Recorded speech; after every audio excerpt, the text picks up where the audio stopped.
Por isso, eu quero convidar você a ler comigo o texto de Colossenses, capítulo 2, versículo 8. Paulo vai recomendar aos irmãos de Colossos sobre exatamente isso. Eu quero ler com vocês a partir do versículo 6.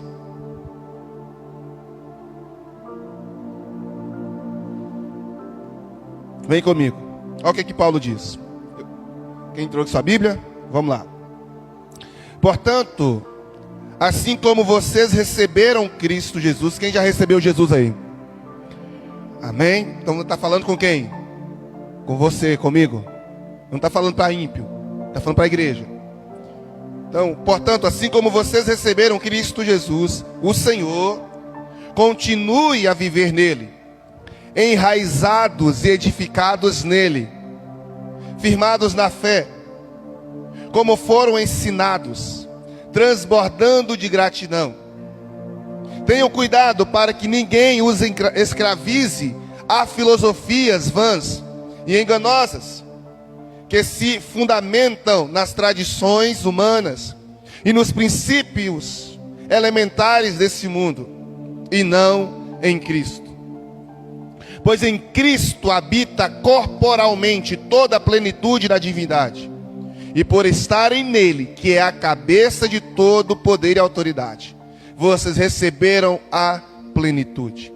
Nele também vocês foram circuncidados, não como uma circuncisão feita por mãos humanas, mas com a circuncisão feita por Cristo, que é o despojar do corpo e da carne. Isso aconteceu quando vocês, Igreja Renovada de Almenara, foram sepultados com ele no batismo, e com ele foram ressuscitados mediante a fé no poder de Deus que ressuscitou dentre os mortos. Quando vocês, Igreja Presbiteriana Renovada de Almenara, nós estávamos mortos em pecados e na incircuncisão da sua carne, Deus os vivificou em Cristo, e Ele nos perdoou todas as transgressões, cancelou a escrita de dívida que consistia em ordenanças e que nos era contrária. Ele a removeu, pregando aonde? Pregando aonde? Na cruz. E tendo despojado os poderes e as autoridades, fez deles um espetáculo público, triunfando sobre eles na cruz. Portanto, irmãos, a renovada, família renovada, portanto, não permitam que ninguém os julgue pelo que vocês comem ou bebem, ou com relação a alguma festividade religiosa, ou a celebração das luas novas, ou dos dias de sábado. Essas coisas são sombras do que haveria de vir, e a realidade, porém, encontra-se em Cristo. Não permita, olha usando o verbo novamente, que ninguém que tenha prazer numa falsa humildade e na adoração de anjos os impeça de alcançar o prêmio. Tal pessoa conta detalhadamente suas visões e a sua mente carnal a torna orgulhosa. Trata-se de alguém que não está unido à cabeça, a partir da qual todo o corpo, sustentado e unido por seus ligamentos e juntas, efetua o crescimento dado por Deus. Já que vocês morreram com Cristo para os princípios elementares deste mundo, eu vou repetir. Já que nós, família renovada, morremos com Cristo para os princípios elementares deste mundo, por quê? Como se ainda pertencesse a Ele, vocês submetem a regras. Não manuseie, não provei, não toquei. Todas essas coisas são destinadas a perecer pelo uso, pois se baseiam em mandamentos e ensinos humanos. Essas regras têm de fato a aparência de sabedoria. Vou repetir, essas regras têm de fato a aparência de sabedoria, com sua pretensa religiosidade, falsa humildade e severidade com o corpo, mas não tem valor algum para refrear os impulsos da carne. Quem está comigo, diga amém. Feche seus olhos mais uma vez. Pai, Eu quero louvar nessa noite a sua palavra. No nome de Jesus Cristo, Senhor. Que o Senhor possa falar conosco. E que o Senhor possa renovar as nossas forças por meio da sua palavra, no nome de Jesus. Eu te agradeço, Senhor, e te louvo. Amém e amém. Irmãos, quem tem ouvido os devocionais sabe que a proposta dos 40 dias que nós começamos domingo passado é essa: é resistir, reagir, não ceder, não permitir. Você viu comigo no texto que por várias vezes Paulo está dizendo aos irmãos de Colossos: não permitam. E por que Paulo está dizendo isso? Porque Paulo está escrevendo para uma igreja que, embora, como você leu comigo, já tinha se batizado, já tinha receitado a Jesus, já estava crendo em Jesus, eles estavam sendo bombardeados por um legalismo, por princípios e por uma filosofia de vida que não eram os princípios que Deus queria por meio da sua palavra.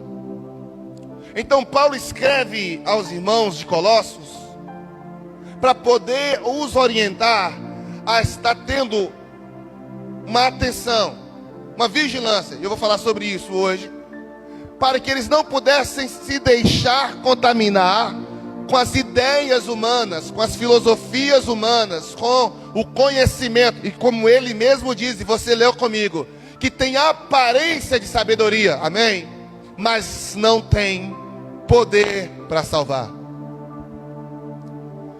E eu posso afirmar isso, queridos, que o que Paulo está dizendo no texto de Colossos é uma realidade nos dias de hoje. Quando você abre o Instagram, eu não sei o que você pesquisa lá, mas certamente muitos de nós aqui, por ouvir muito autoajuda, por ouvir muito questões para o crescimento pessoal, vendas, vai encontrar muitas pessoas dando conselhos. E alguns deles são bons, realmente. Vai ter muitos psicólogos, terapeutas, muitos escritores, ou pessoas que admiram o autoconhecimento, que admiram o desenvolvimento pessoal e que aprenderam alguma coisa, sim, estão lá. Só que pensa comigo, todo aprendizado, tudo que nós aprendemos vem de algum lugar. Até aquilo que você imagina que você inventou foi inspirado em alguma coisa, em algum conhecimento prévio que você já teve a partir de alguém, ou ouvindo, ou vendo, ou participando, ou fazendo junto. E essas influências que nós temos, e eu estou citando o Instagram porque é algo muito comum para todos nós, elas nos impactam a ponto de, quando nós ouvimos algo e nós nos identificamos, nós compartilhamos para alguém, nós salvamos para ver depois, nós baixamos para mandar no WhatsApp. Quem nunca fez isso? Eu acho que é meio difícil alguém não ter feito. Então, nós estamos sendo bombardeados diariamente com conhecimento, com uma doutrina. Quando você ouvir falar sobre doutrina, você está falando de alguém que está submetido a um ensino para se tornar algo que quem está doutrinando quer. Exatamente nesse momento, eu estou doutrinando vocês, porque eu tenho uma intenção no meu coração, e a intenção que eu tenho no meu coração é fazer com que vocês entendam o que Paulo estava ensinando aos irmãos de Colossos, para vocês imitarem o que Paulo está direcionando. Está dando para entender? Só que nem sempre vai estar tão claro para vocês. Pois bem, Paulo está escrevendo por causa dessas influências que a igreja estava tendo. E na nossa jornada contra a cultura, nessa guerra contra a cultura que eu quero abordar hoje, é exatamente isso. Você pode não estar percebendo, mas você está sendo influenciado por alguém. Você pode não estar percebendo, mas seu comportamento está sendo a replicação de um comportamento que alguém quer que você tenha, seja de consumo, seja do estudo, de pensamento filosófico, pensamento político, pensamento religioso. E é por isso que Paulo está nos levando a uma pergunta: quem está sendo as minhas influências? Quem está me manipulando? Quem está te manipulando? Quem está fazendo você fazer o que você faz? Eu sei que são difíceis essas perguntas, porque você pode imaginar: eu estou fazendo isso porque eu quero. E talvez sim. Você acredita que é porque você quer, mas nem sempre é. Você tem uma pressão social que muitas vezes dita a roupa que você tem que vestir. Vou dar um exemplo. As regras sociais de vestimenta. As mulheres sofrem muito com isso. Eu vi, por exemplo, eu dei até um exemplo, um pessoal que estava com uma garrafa, que saiu agora na moda, uma garrafa, né? Antes era o copo Stanley, depois agora está saindo outra garrafa, assim, que é larga em cima e funila, né? Fica mais fina embaixo. Porque uma influencer vende, nem lembro o nome dessa mulher, aí o pessoal todos estão comprando, porque nós somos influenciados. Eu não lembro o nome dessa garrafa, mas enfim. E assim, quem lembra da Copa de 2002? Vou pegar uma referência que todo mundo vai lembrar. Ronaldinho, como era o cabelo dele? Careca, com o tupete do cascão aqui. Lindo. O penteado era tão bonito que todos os meninos quiseram fazer. Quem aqui fez? Não precisa falar não quero rir não. Nós, de certa forma, estamos. E é por isso que você precisa perguntar aqui hoje, sabe? Quem está ditando a forma como você está pensando? Irmãos, nós vamos ver na Bíblia batalhas de espada. Batalhas onde um exército saía de um lugar e ia batalhar com espada, com lança. O formato das guerras foi mudando. Eles começaram, depois que tinham as lanças, guerrear usando catapulta, que era tipo um equipamento que jogava bolas de fogo a longa distância. E o formato de guerrear foi mudando, até inventar a arma, a pólvora. Depois foi mudando, depois foi inventando as bazucas, né? Enfim, os mísseis. Hoje, de um país, se um país quer explodir outro, eles nem precisam sair do país deles. Nós vimos exemplo, Israel foi atacado por mísseis que saíram quilômetros e quilômetros de distância da Palestina para atacar Israel. Eles não precisavam estar no território israelita. Eles só precisaram, através da tecnologia e GPS, mandar mísseis de longe. O formato da guerra mudou. E pastor, o que tem isso a ver? Então, o formato da guerra está mudando tanto que a guerra agora não é apenas de mísseis, é uma guerra intelectual. Tivemos um período chamado Guerra Fria, onde a União Soviética e os países, Estados Unidos e demais, não precisaram lançar um míssil, mas foi uma guerra ideológica. E vocês pensam que essa guerra ideológica parou lá? Comunismo, socialismo versus capitalismo? Não, ela continua e perdura os nossos dias. E hoje nós estamos enfrentando a mesma guerra, só que uma guerra cultural. E quem está ditando a maneira dos jovens se comportar, quem está ditando a maneira como os maridos devem tratar as mulheres, como as mulheres devem tratar os maridos, como os pais devem tratar as crianças, já não é mais a cultura cristã na qual nós crescemos. Por isso tem muitas pessoas dizendo: mas antes as crianças não eram assim, antes os pais agiam assim. E por que está tendo essa mudança social, e que algumas delas eu vejo que melhorou muito, mas que outras foram para pior? Porque nós não estamos sendo mais guiados pelos valores, princípios éticos e morais das Sagradas Escrituras. Estamos sendo guiados pelos valores, princípios e morais de um sistema. Quem está comigo, diga amém. De um sistema que quer vencer, usando todos os meios para destruir aquilo que é puro, aquilo que é santo e aquilo que é agradável a Deus. E para isso, para que esse sistema vença, ele tem usado a educação, as universidades, os conteúdos do ensino médio. Eles não contemplam a fé cristã. Eles não contemplam princípios da fé. Eles contemplam princípios de uma agenda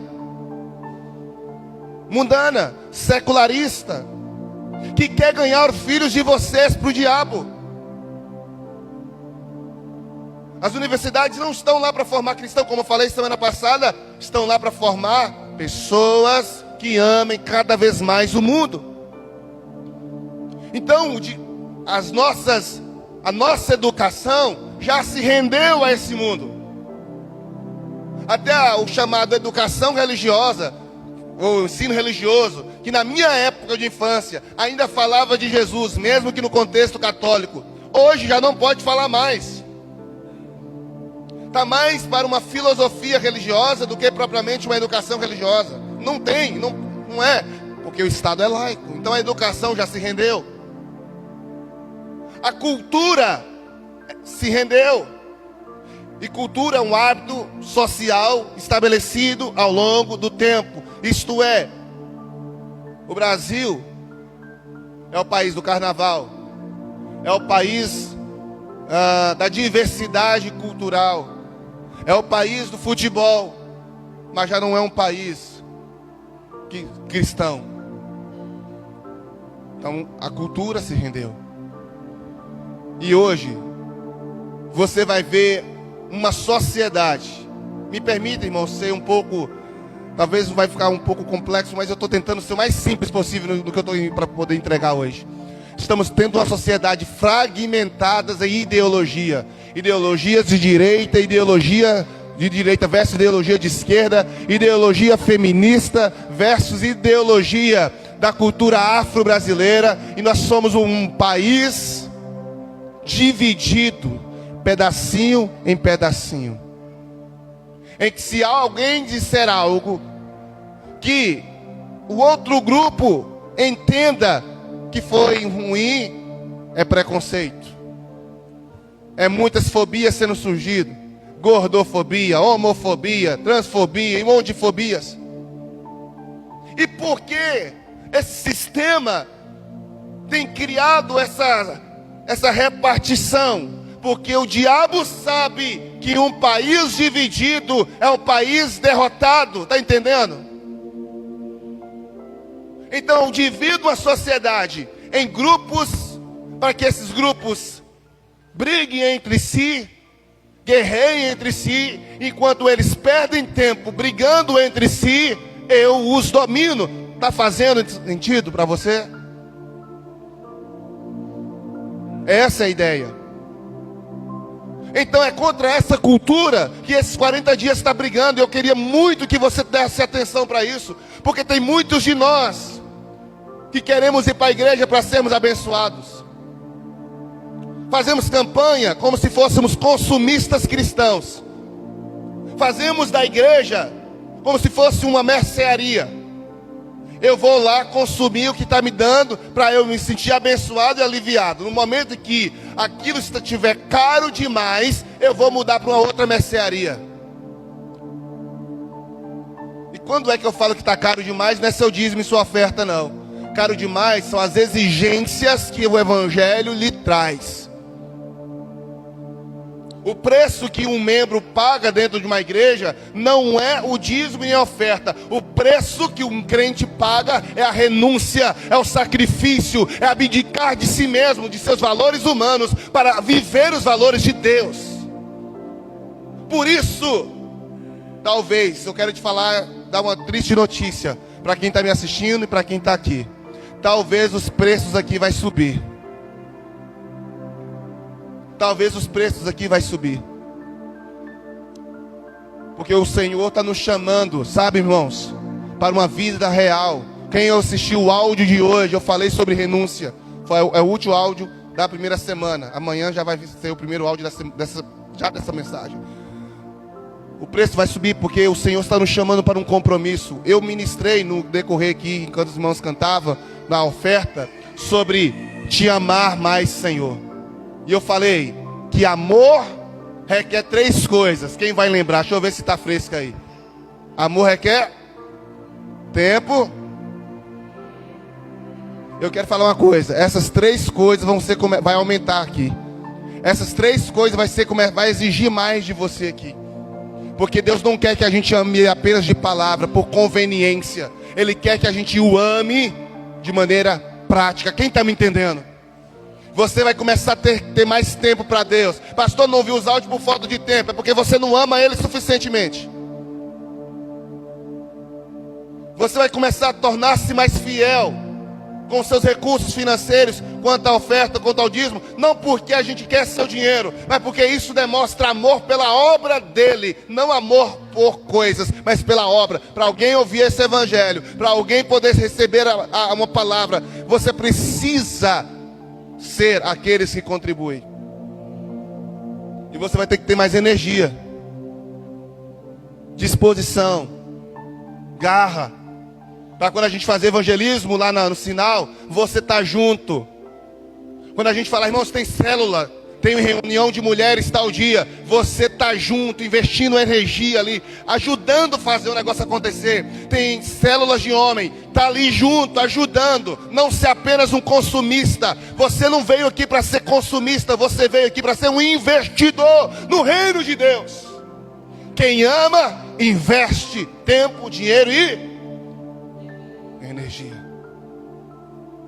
Está entendendo, irmão? Eu não sei se você vai continuar amando este lugar depois que terminar de pregar hoje. Mas uma coisa é certa: se você amar a Deus, você vai amar cada vez mais este lugar. Porque eu tenho orado a Deus por isso, irmãos. Uma coisa que eu já tenho falado desde quando eu iniciei essa igreja. Eu tenho um sonho dessa igreja estar lotada. Mas eu não quero que isso aconteça se eu tenho que vender a verdade que a mim foi confiada. E Paulo está falando para uma igreja que ama o Senhor. E Paulo aconselha algumas coisas para essa igreja. Deixa eu ir logo para o tema, porque senão eu vou demorar mais do que eu deveria. Pastor, então como nós devemos fazer, pastor, para que esta igreja, família renovada, não se corrompa como muitas igrejas têm se corrompido? Pastor, como eu devo fazer para poder não deixar que a minha mente, porque a guerra, concluindo meu raciocínio, que eu acho que eu não concluí, a guerra que o diabo hoje quer conquistar é a sua mente. Porque uma vez sua mente sendo conquistada por ele, seu comportamento é conquistado por ele, a sua família é conquistada por ele. A guerra hoje não é por países.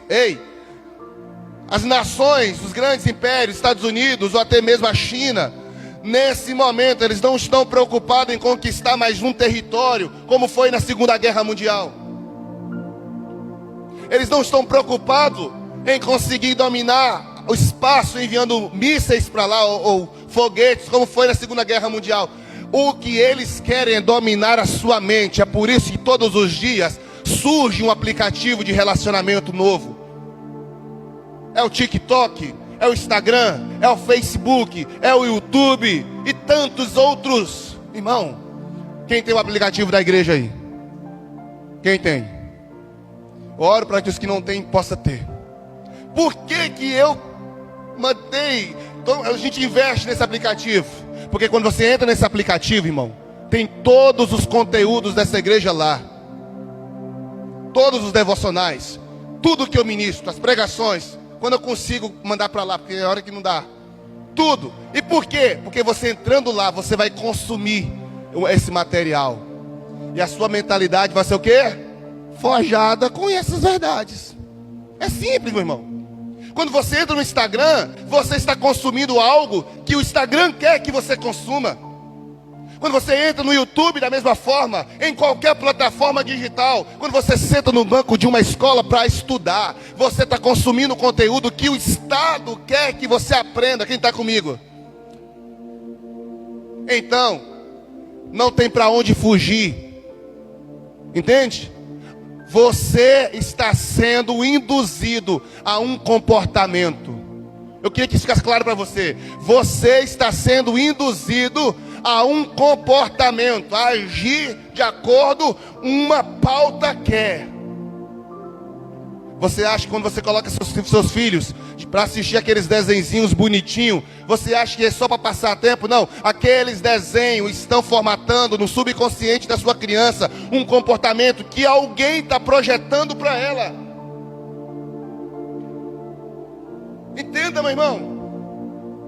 Não tem como fugir. Diga comigo, a guerra, vamos lá, a guerra pelo domínio, pela posse da sua mente já começou há muito tempo. A pergunta é: quem você vai escolher que domine-a? Não é sobre não deixar ninguém. Não, pastor, eu não vou deixar ninguém dominar minha mente. Coitado, não é que você vai querer deixar ou não, vai dominar. Aliás, já está dominada.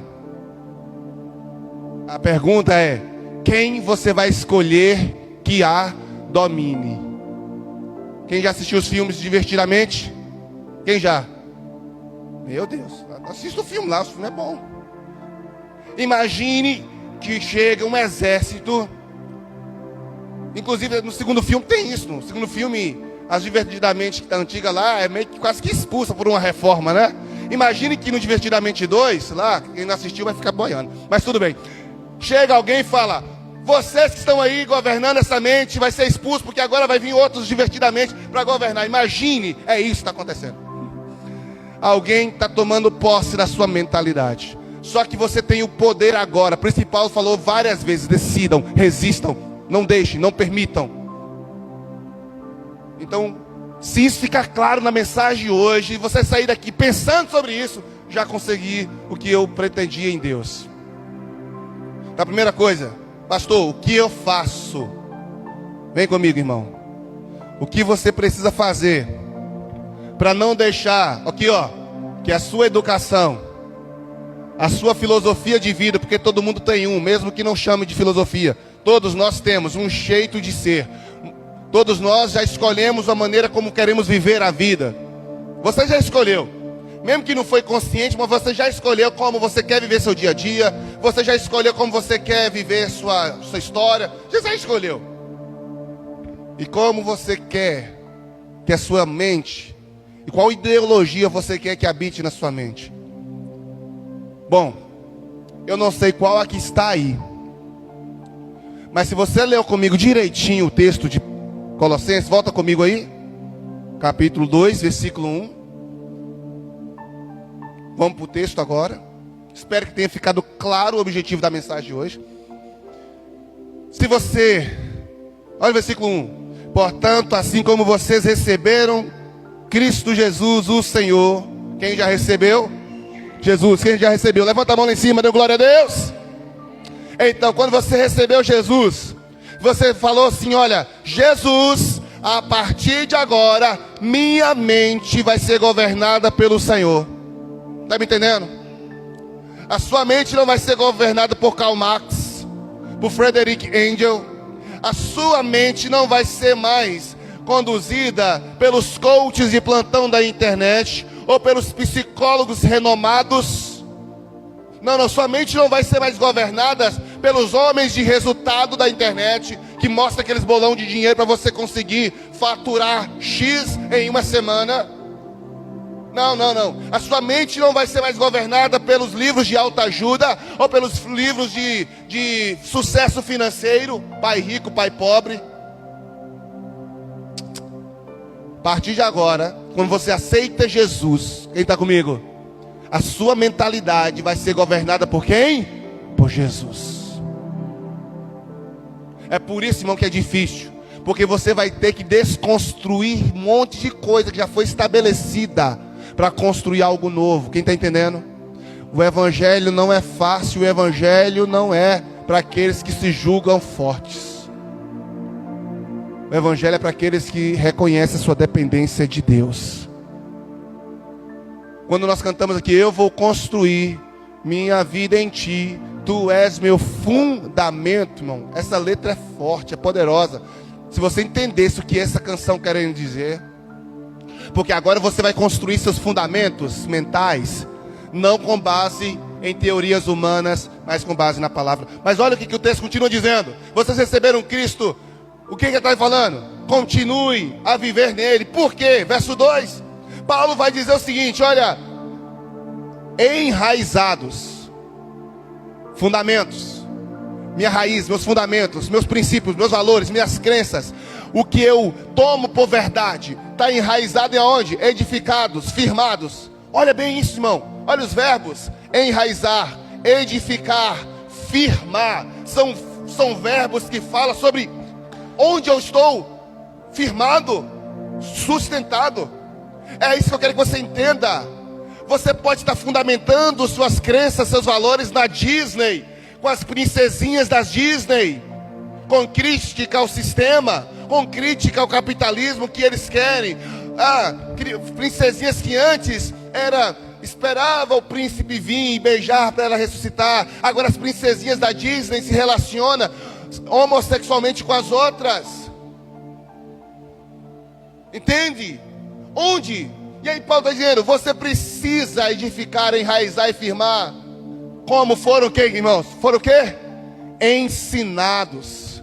A pergunta é, quem está te ensinando? Irmãos, eu oro, eu já falei nesta igreja, quem tem isso na mão para ensinar tem uma grande responsabilidade.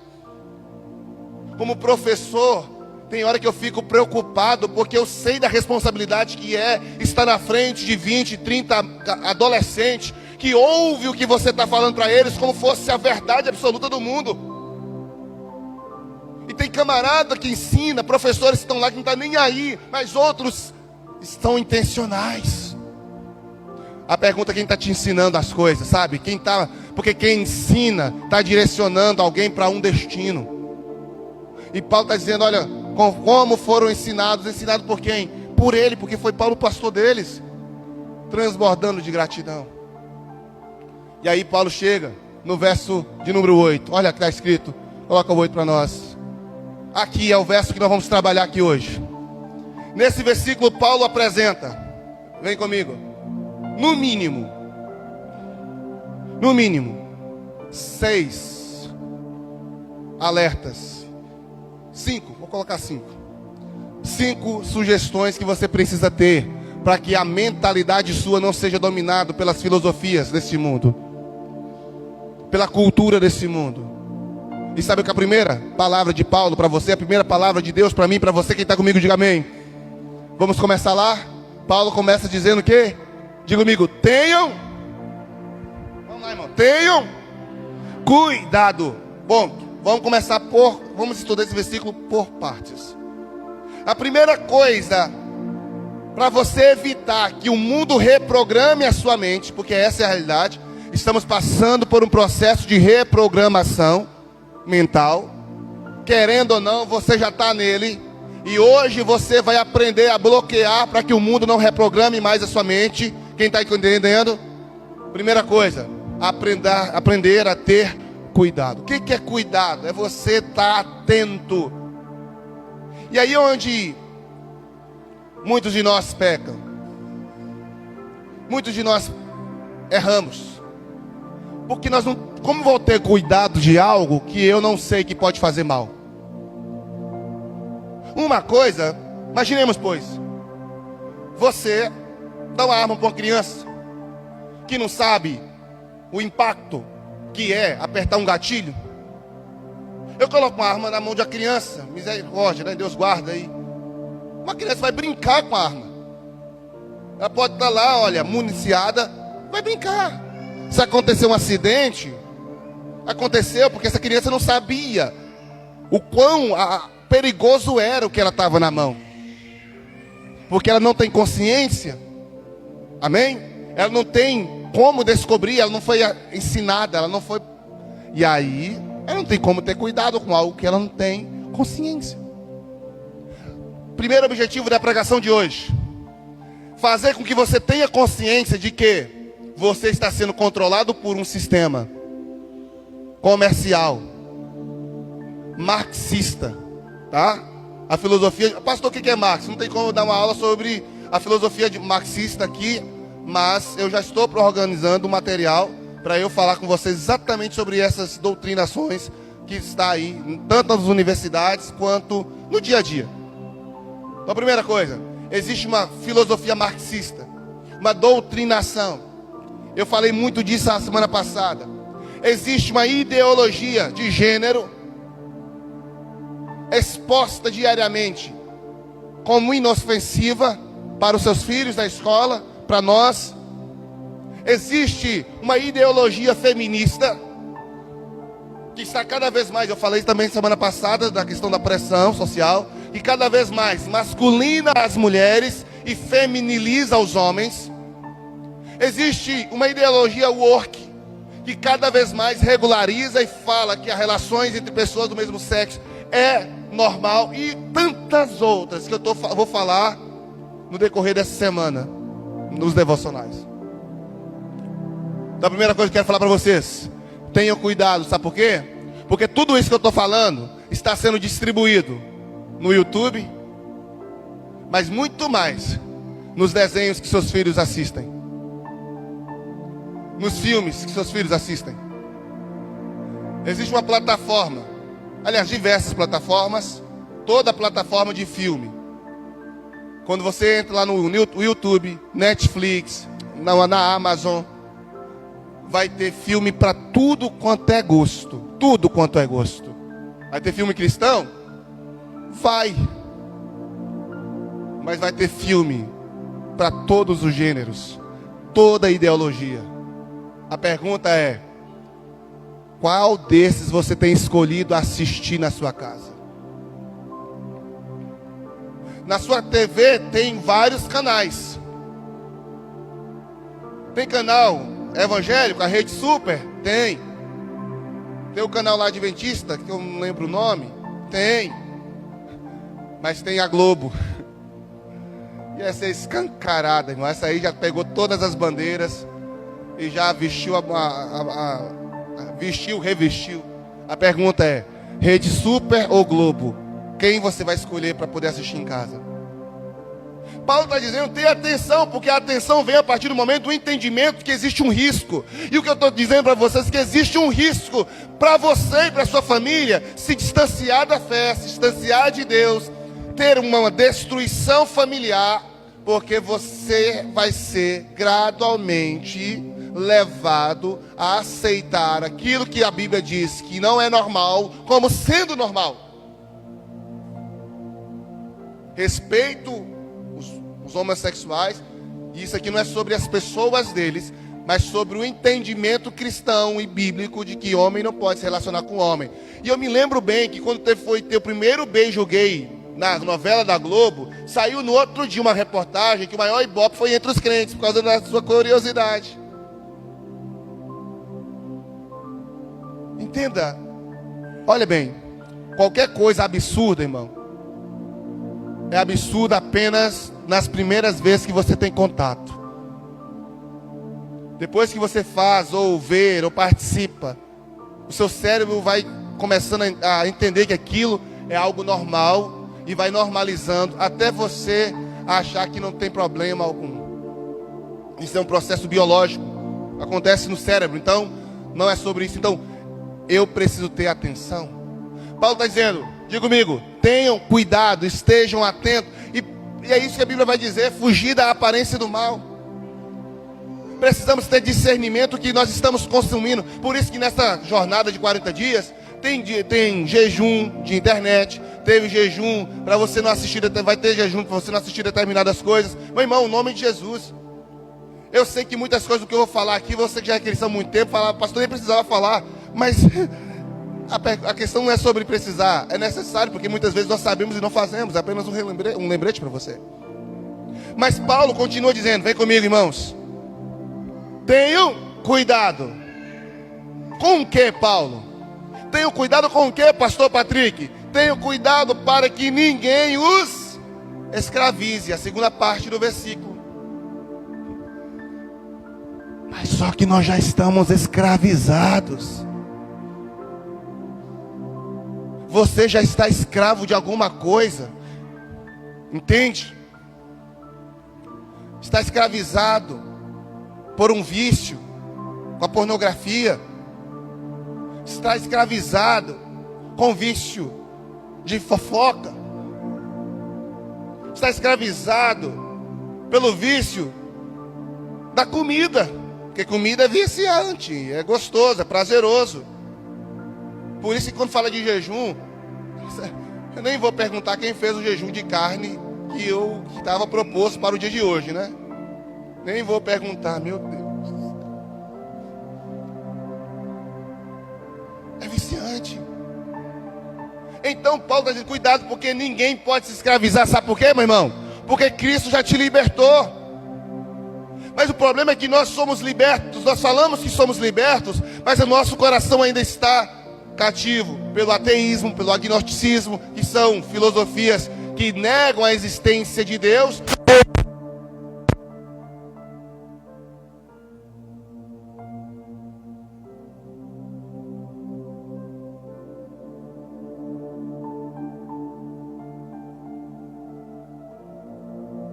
Oi? Era a bateria. Passou. Oi. Então, existe um pensador chamado Francis Schaeffer. Ele diz o seguinte: quem molda a mente de um grupo forma o destino de uma sociedade. Quem está comigo, diga amém. Qual é a filosofia que tem te escravizado? Irmãos, tem jovens que estão deixando de seguir Jesus porque já está com dúvida se ele existiu ou não. Vou dar um exemplo bem comum que acontece nos últimos dias. Volta e meia a gente é questionado sobre dízimo na igreja. Se deve dar, se não deve dar. Só que dízimo foi uma coisa que quem é crente mesmo, quem é fiel a Jesus, não questiona dízimo.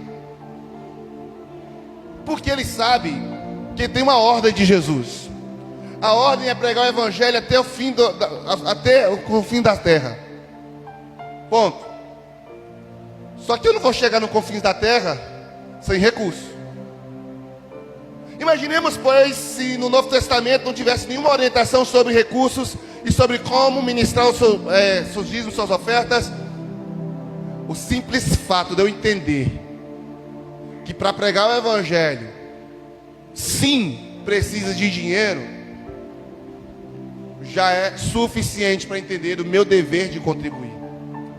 Que nada, pastor, Jesus pregou o evangelho de graça. Sim, mas quem disse que a igreja cobra para pregar o evangelho? A igreja não cobra para pregar o evangelho. A igreja necessita da contribuição para que o evangelho que a igreja pregue chegue às outras pessoas. A irmã Valdinéia, a irmã Edmilson está lá na fazenda agora, assistindo o culto. Como esse culto é chegar lá para os nossos irmãos que não podem estar aqui, se não tivesse uma internet para ser paga? Um equipamento para poder transmitir, e eles agora estão sendo receber essa mensagem. E outros, que graças a Deus, não é só a gente aqui que está fazendo, outras pessoas estão. Como? Então recurso é para ser investido nisso. Então, só que a gente vai começando a ouvir um, ouvindo o outro, aí você encontra, não, dízimo do Antigo Testamento, a igreja só quer seu dinheiro, pastor é pilantra, pastor é ladrão, e você vai começando e pensa que não, você está confuso, e você começa a questionar se está fazendo certo, se contribui na igreja ou não. Percebe o quanto a gente acaba se perdendo daquilo que deveria ser algo tão claro, mas quando você começa a dar ouvido a muitas palavras, muitas coisas, você começa a se perder. E até por isso, vem cá, irmão, vou ser bem claro para você. Você é livre? Vou fazer uma pergunta. Você é livre, sim ou não? Sim ou não? Quem acha que sim, levanta a mão. Quem acha que não, levanta a mão. Você é livre? Sim, sim, levanta a mão. Ficou confuso para mim. Sim. Quem acha que não? Não. Pois é. Detalhe. Você não é livre. Mas Jesus me libertou. Mas você é escravo dele. Não é que houve uma libertação, entende? Houve uma mudança de senhor. Quem te escravizava antes era o capeta, era o diabo, era o pecado, era a carne. Quem te escraviza hoje é Jesus. Ou por que você fala, somos servos do Senhor? Entende? Ah, pastor, mas Jesus disse que ele não me chama mais de servo, mas de filho. Sim. O relacionamento que Deus tem com você é de filho. Mas a relação que você precisa ter com o Senhor é de servo. E servo está a ver com serviço. Então, eu posso ser escravizado por Jesus, eu posso servir por Jesus, mas eu não posso ser escravizado por nenhuma outra pessoa. A igreja não pode ser senhor na sua vida. Eu, como pastor, não posso ser senhor na sua vida. Seu filho, sua filha, seu dinheiro, seus recursos, nada disso. A Bíblia diz que ninguém pode servir a dois senhores. Ou você serve a Deus, ou serve a outro Deus. Mas você não consegue servir os dois de uma mesma forma. Quem está entendendo, diga amém. Está difícil, não está? Porque é isso, o preço é caro. E aí entra essa realidade. Coloca o versículo de novo para mim aí. Filipenses 2:8. Paulo está dizendo: então tenha cuidado para que ninguém escravize. E Paulo está dizendo agora outra ponto. Vem comigo. Ninguém escravize por meio de filosofias inúteis e enganosas. Irmão, eu tenho formação em coach. Estou fazendo psicologia e falo isso para a glória de Jesus. Tenho experiência com aconselhamento já há um bom tempo. E eu disse esses dias para alguém que estava com medo de falar em público, de que falar em público não é dom. Falar em público é uma arte. Falar em público é uma técnica que você pode aprender. Não é dom. O Espírito Santo é dom. A graça de Deus é dom. Mas falar em público não é, senão nós não tínhamos coaches fantásticos que falam a multidões e consegue, sabe, penetrar na mente, fazer as pessoas chorar, fazer as pessoas ver coisas. Porque é técnica. Oratória é técnica, ensinado pelos gregos, a arte de falar em público. Só que essa técnica de falar em público, inclusive aqui, ó, quando eu pego o sermão e divido ele nesse esquema que geralmente os irmãos sabem que eu divido, tema, divisão, introdução, isso é uma técnica da oratória, sem problema. Agora entenda bem, a palavra de Deus não está submetida a técnicas, entende? O poder de Deus não está submetido à técnica. Paulo vai dizer em Coríntios que quando ele chegou pregando em Corinto, ele não usou de técnicas, mas em poder no Espírito Santo. A diferença de uma pregação bíblica é o poder que ela carrega, é o poder que vem de Deus por meio da palavra. A diferença de uma pregação bíblica para uma palestra de coach, para uma palestra motivacional, para uma palestra de autoajuda, é o poder que essa palavra carrega.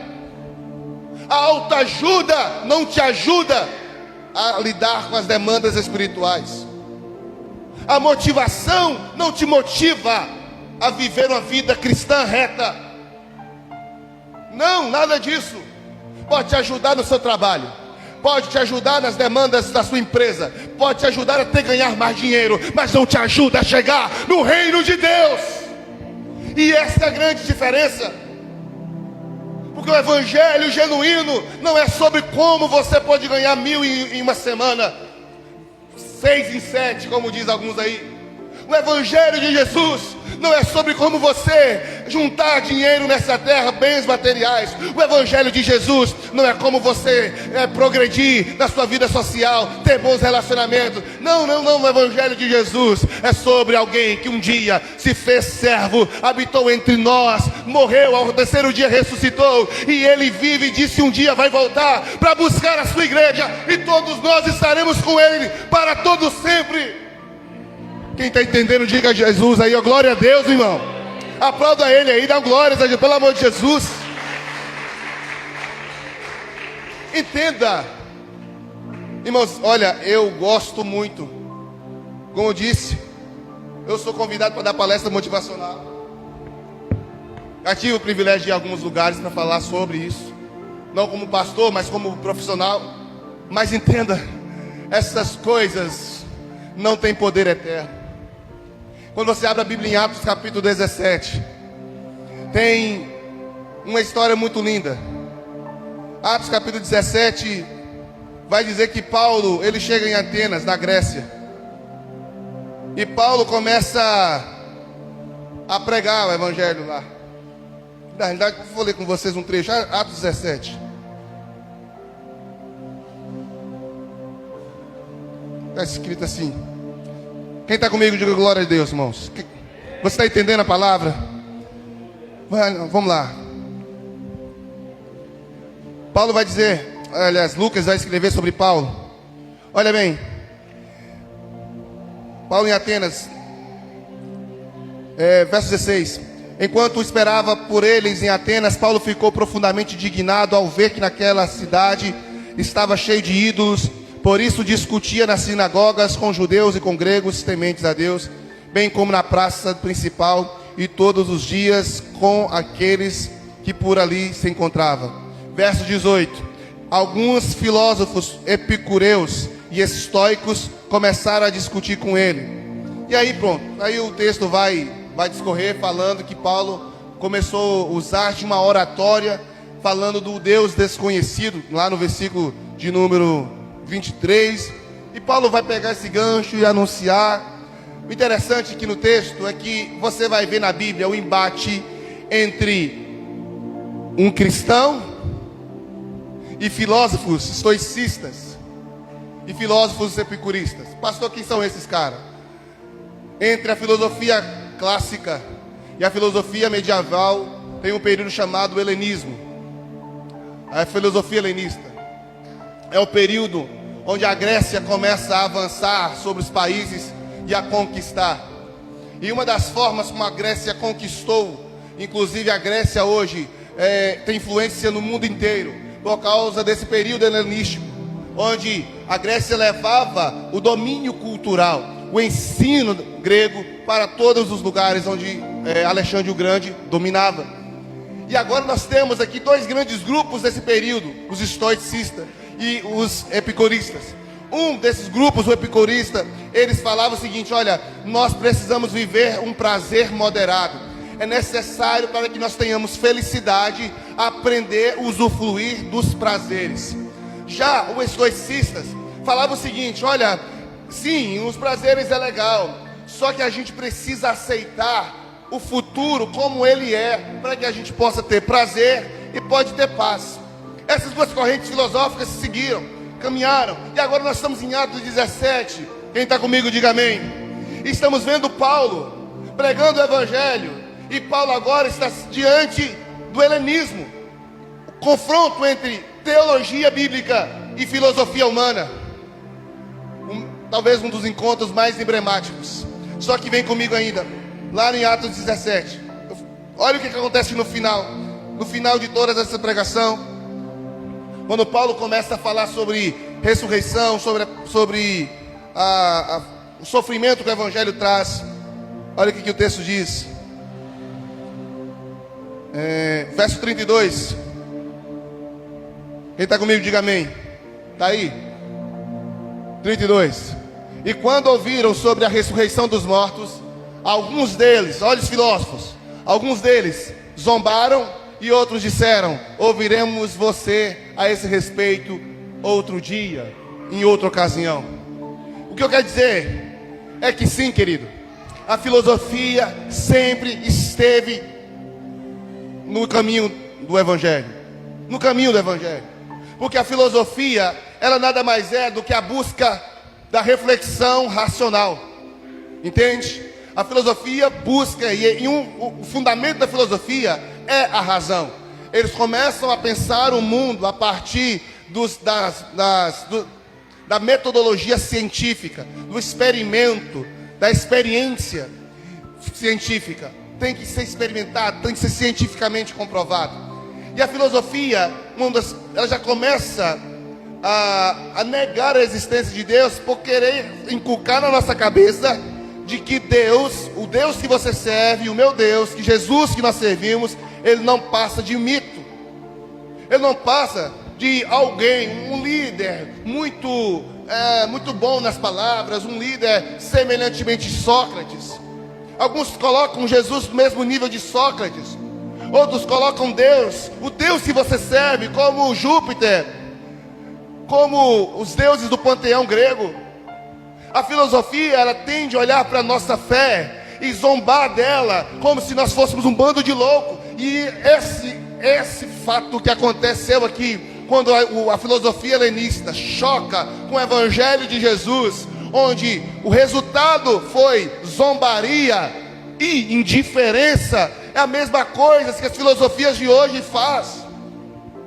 Quando você vai conversar com alguém ferrenhamente que ama a filosofia ateísta, eles vão zombar, eles vão virar as costas. Sabe por quê? Porque eles não vão acreditar nisso aqui: ressurreição. É impossível racionalmente conceber a ideia de que um homem morreu e ao terceiro dia ressuscitou. É impossível racionalmente entender como pode isso acontecer. Pois é, querido, essa mesma pergunta, essa mesma interrogação continua nos dias de hoje.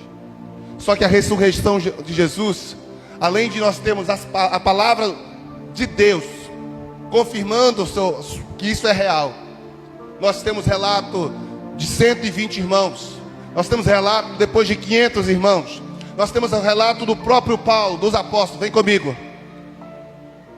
Nós temos uma coisa: fé. Fé. Agora, quem não acredita pela fé vai duvidar e caminhar de acordo com a filosofia desse mundo. A pergunta que eu tenho para você é: você tem fé? Você acredita que Jesus ressuscitou entre os mortos? Sim ou não? Quem está comigo, diga amém. Sabe por quê, querido? Porque além de ter cuidado, além de não deixar se dominar pelas filosofias deste mundo, você não pode se deixar enganar. Sabe por quê? Porque elas são extremamente convincentes. Irmãos, entenda, olha o que está escrito ainda no versículo 8. Depois que Paulo vai falar das filosofias enganosas, ele diz: fundamentadas em tradições humanas e nos princípios elementares deste mundo. Você não pode se deixar enganar, mas você precisa entender que tudo tem uma raiz. O conhecimento deste mundo não é... Colossenses 2,8, que é o texto que a gente está estudando, coloca para nós. Colossenses 2,8. Paulo está dizendo: todo o conhecimento deste mundo está fundamentado, enraizado em ideologias e fundamentos humanos. Você, que eu perguntei no início, recebeu Jesus? Se recebeu Jesus, então você tem que começar a perguntar: o que eu estou vivendo está com base no que os homens dizem para eu fazer, ou no que a Bíblia diz que eu devo fazer? Essa é a pergunta que você precisa responder hoje. A forma como você está educando sua filha, seu filho, está sendo da forma que os psicólogos, terapeutas, a psicologia infantil, a psicanálise, a psicopedagogia fala para vocês ensinar, ou da maneira que a Bíblia diz? A maneira como você trata seu marido, a maneira como você trata sua esposa, a maneira como você lida com o dinheiro, a maneira como você trata os seus negócios, a maneira como você faz as suas vendas, a maneira como você cobra das pessoas, a maneira como você anda na rua, a maneira como você se veste, a maneira como você se porta, as palavras que saem da sua boca, onde estão enraizadas? Está enraizadas em Cristo ou está enraizadas nos fundamentos e nas tradições humanas? Está dando para entender? Eu sei que a mensagem hoje pode estar sendo cheia de informação, mas é necessária. Você precisa se perguntar, porque talvez você pode estar aqui dentro, mas o pé está lá fora, sua mentalidade está lá fora. E eu vou encerrar com o quinto princípio que Paulo fala nesse versículo. Ele está dizendo, vamos lá, vamos ler todo mundo junto? Tenham, vamos lá, por meio e em que e nos vírgula, mas não em Cristo.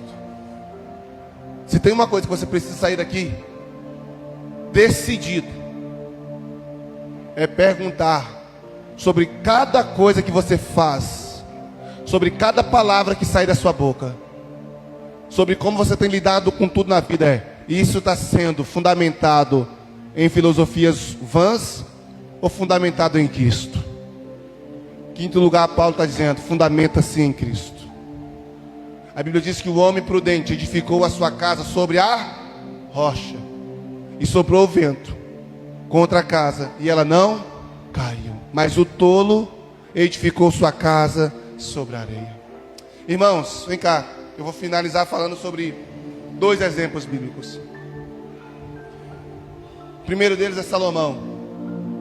Salomão começou muito bem, obedecendo a Deus, obedecendo a seu pai, mas Salomão se encantou pela cultura de outros lugares, e ele começou a se aliançar com mulheres, casando várias vezes e consumindo a cultura de outras nações. No livro de 1 Reis, capítulo 11, verso 4 ao 6. Coloca para mim aí.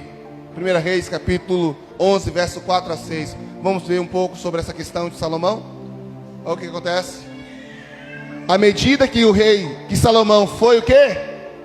Envelhecendo, as suas mulheres o quê? Induziram a voltar-se para... E o seu coração, vamos lá, irmão, já não era o seu Deus, como fora o coração de Davi, seu pai. Vamos lá, continua. Ele seguiu. Vamos lá.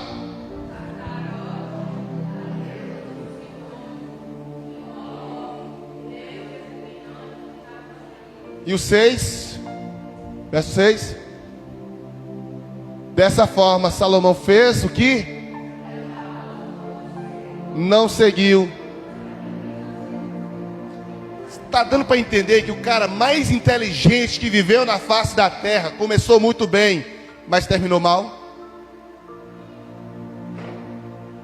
Começou bem, terminou mal. Por quê? Porque no meio do caminho ele se deixou levar pela cultura de outros deuses. Você está entendendo a seriedade dessa pregação? Eu sei que você não está dando glória, não está sentindo o Espírito Santo, porque hoje não é para isso. Minha intenção não é fazer você chorar aqui hoje, nem quem está assistindo, quem está aqui. Minha intenção é que você saia daqui com a sua cabeça pegando fogo, se preciso for. Mas entendendo uma coisa, eu preciso decidir quem está controlando a minha mente, se é Deus ou Astarote. Está entendendo? Eu preciso decidir quem eu vou deixar governar a minha mente, se é a cultura do céu ou se é a cultura dessa terra, para que o meu fim não seja como o fim de Salomão. Mas teve outro cara também que começou bem, mas terminou mal, Sansão. Abre aí Juízes. Coloca aqui, irmão, Juízes, capítulo 16. O texto é grande, mas você já conhece. Juízes. Salomão foi começou bem, terminou mal. Mas tem Juízes capítulo 16. Sansão. Quem conhece a história de Sansão? Quem conhece a história de Sansão? Beleza. Ele foi escolhido aqui, ó, dentro da barriga da mãe dele. Foi Deus que deu ele. A mãe dele era estéril, e Deus colocou Sansão lá e falou para os pais dele: esse menino vai nascer, ele vai ser consagrado a mim, e ele vai ser o libertador do meu povo. E Sansão cresceu. E aí Sansão foi aonde, irmão? A Gaza. E viu ali uma, e passou a noite com ela. Ah, meu irmão, e aí pronto, acabou. Leia o capítulo 16, você vai ver que a desgraça de Sansão começou ali. Gaza não era lugar para ele estar, muito menos para ele procurar alguém para se relacionar. Foi lá que ele encontrou Dalila. Não tem como falar de Dalila, não lembrar ali. Não é Dalila. Encontrou Dalila. E você sabe o que aconteceu, né? Furou os teus olhos. Foi a morte. Irmãos, entenda a coisa. Vem cá, eu quero finalizar. Você começou uma boa caminhada com Jesus, sim ou não? Quem é crente aí, hein? A pergunta é se você vai terminar sua vida com Ele. Não é como começamos, irmão. Tem um monte de gente que começa a vida do Evangelho. Eu conheço pessoas que aceitou Jesus, caiu uma, duas, três vezes, bebia, caía. Pastor, vou desistir. Não desisto não, meu irmão. Nós estamos no processo. Não é sobre como se começa, é como você vai terminar a sua vida em Deus. O Evangelho é isso, meu irmão. Você não pode ceder à cultura dessa vida, desse mundo. Não é para você agradar colegas de escola. Você não pode. Não é sobre agradar colegas de trabalho. Não é sobre agradar seus clientes. Não, pastor, eu tenho que satisfazer meu cliente. Você tem que satisfazer a Jesus. Eu tenho que satisfazer meus alunos. Tem que satisfazer a Jesus. Tem que satisfazer meus colegas, meus amigos. Eu vou perder isso, que perca. Melhor entrar no céu sem nenhum amigo do que ir para o inferno juntamente com eles. Tem que tomar uma postura, uma decisão hoje. Porque a nossa vida está sendo conduzida por algo ou por alguém. Eu quero sinceramente perguntar: quem está conduzindo a sua vida? A Bíblia diz: de tudo que se deve guardar, guardai o seu coração, porque é dele que procede os desígnios da vida. O coração, dito por Salomão, não é o cardia, que significa o músculo, mas o coração dito por Salomão ali é o psique, é a sua mente. Tudo que se deve guardar, guarde a sua mente. Você, querido, antes de pecar na carne, você vai ser tentado aqui. Pensamentos intrusivos, todo mundo tem. Quem já não se pegou pensando na maior besteira? Meu Deus, você deve ter vergonha de falar. Todo mundo tem tentações. A questão é se você vai dar luz a ela. Você precisa tomar uma decisão. Sabe uma coisa? De você lidar com maus pensamentos, alimentando a sua mente com coisa santa. Para de ficar consumindo conteúdo, querido, que não agrega na sua vida. Saia dos grupos de WhatsApp, que só rola fofoca, que rola pornografia, que rola coisa que não agrada a Deus. Sai dos grupos de relacionamento. Se as suas colegas podem ser colegas de infância, mas se elas não estão vivendo o Evangelho, se elas estão te influenciando ao erro, ao mal, querido, ame essas pessoas. Sabe, não corte relacionamento com ela, mas não deixe ser conduzido por isso. Irmãos, tem a hora de tomar uma decisão séria agora. Séria. Se a Bíblia diz que melhor entrar no céu sem um dos olhos do que com os dois e ir para o inferno. É uma decisão de renúncia, é uma decisão de abrir mão, é uma decisão de mudança agora de pensamentos e comportamento. Quem está dominando a sua mente? Pergunta para o seu irmão aí, quem está dominando a sua mente? Está na hora de você começar a tomar uma decisão. Quem governará minha mente a partir de agora? É somente um. O nome dele é Jesus. Eu quero convidar você a se colocar de pé. Eu quero orar por você. Você vai orar e vai falar: Senhor, minha mente não pode ser escravizada por nenhuma coisa dessa vida. Meu modo de pensar, meu modo de ver o mundo, minha forma de agir, minha forma de conduzir meus negócios. Ore comigo, feche seus olhos. Em nome de Jesus, começa a rever como tem sido a qualidade dos seus pensamentos. Começa a visitar a sua mente agora. Conversa consigo mesmo e fala: por que você, oh meus pensamentos, o que tem mais pensado ultimamente? Quais são os pensamentos que tem mais invadido a sua alma, o seu coração. Pergunta se a sua forma de ver o mundo, de enxergar o mundo, tem mais a ver com o que Jesus disse, ou tem mais a ver com o que você tem visto nas redes sociais, do que os homens desse mundo têm te ensinado, as pessoas dessa vida, as televisões, os jornais, os filmes. Meu irmão, tudo que nós consumimos tem o poder de impactar nossa mentalidade.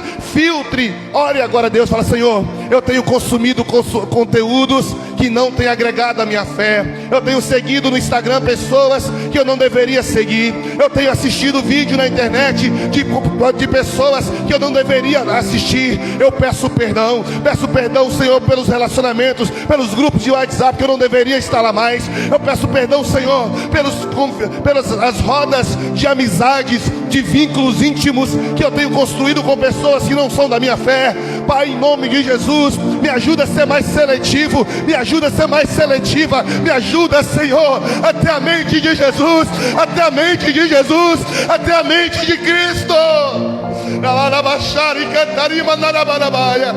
Ah, Senhor, que haja, Senhor, um reset hoje, Senhor.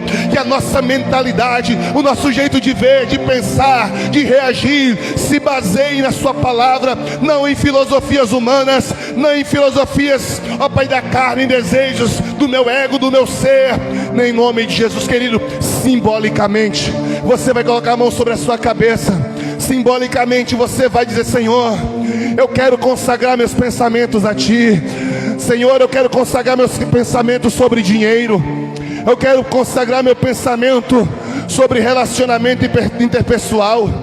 Eu quero consagrar meus pensamentos em relação ao meu casamento. Caso você seja casado, caso não seja, pelo casamento que você terá.